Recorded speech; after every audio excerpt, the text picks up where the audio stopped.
Lods, Oo. nagbabasa ka rin ba ng Bible? Oo naman. Ikaw nagbabasa ka ng Bible, Lods, sino ang pinakamatandang tao ayon sa Biblia? Ang pinakamatandang tao ayon sa Bible na nabuhay dito sa mundo ay si Matusalem. Nag-edad siya ng 969 years dito sa mundo. Siya ang lolo ni Noe. Si Matusalem. Oo, siya pinakamatanda ayon sa Biblia.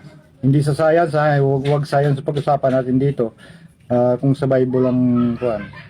Di sino ang pangalawa sa pinakamatatanda, Ang Lods? pangalawa si Jared. Ilan ba ang naging edad ni Jared? Si Jared nag-edad ng 962 years dito sa mundo. Di sino ba si Jared, Lods, ayon sa Bible? Si Jared ang apo sa tuhod ni Adan. Apo sa tuhod. Oo. Di sino naman, Lods, ang pangatlo sa nabuhay ng matagal dito sa mundo ayon sa Bible? Ang pangatlo si Kuan, si Noah o si Noe. Nabuhay siya ng 950 taon. 950 ba ang hinabot ng edad ni Noe? Oo. Sino naman, Lods, ang pang-apat? Ang pangapat si Adan. Si Adan ang pangapat na pinakamatanda dahil nabuhay siya ng 930 taon. 930 taon ang inabot ng edad ni Adan. Sino naman, Lods, ang panglima? Ang panglima ay si Seth. Ilang taon ba kasi si Seth nung namatay? 912 taon si Seth na nabuhay.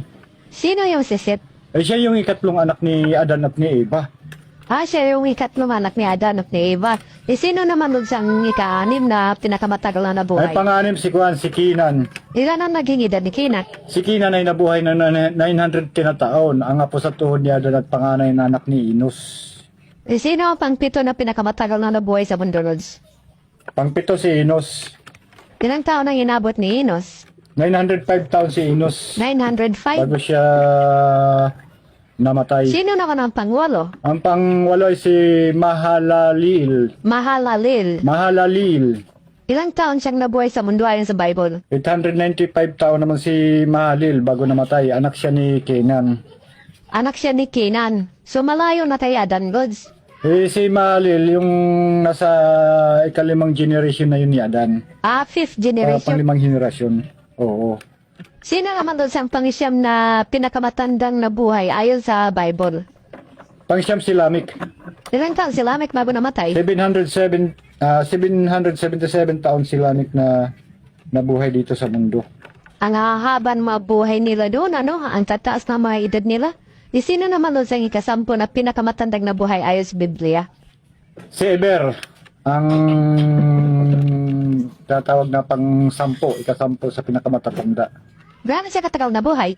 Ay nabuhay si Eber ng 464 na taon. Ayon yan sa Genesis 11:16 to 17. Si Eber ay nabuhay ng 464 years. 464 years old siya? Oo. Di ba nun sino kay matanda rin, napakatanda din? Ay hindi Si Enoch kay Kwan. Si Enoch ay nabuhay lamang ng 365 yun. Hindi naman yun namatay si Enoch. Kumbaga sinasabi sa Biblia ay kung sino ang tawag diyan yung umakyat sa langit. Parang kay Christ? Oo. Parang kinuha siya ng Diyos ng buhay, ganon? Oo, umakyat daw sa langit at hindi dumaan sa kamatayan kaya hindi mo mabibilang si Enoch sa pinakamatatanda dahil ang tinagalang ni Enoch dito sa lupa ay 365 years bago siya umakyat sa langit. Ganon pala, 365 years ng si Enoch. Oo. Sa anong panahon ba mayroong pinakamatatandang mga tao na nabubuhay?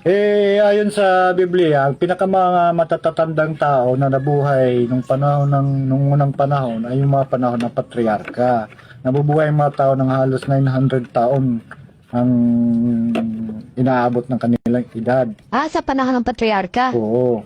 Sa panahon natin ngayon? Tayo ngayon, maswerte na kung umabot tayo ng 80. Napakaswerte natin umabot tayo ng 80 o 90. Pero ang regular na lifespan ng tao sa dito sa mundo sa panahon natin ay 120. Yun ang regular? Yun yung hindi pala regular yun.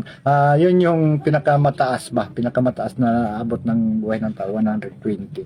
Maximum. Oo. Okay, Lods, thank you.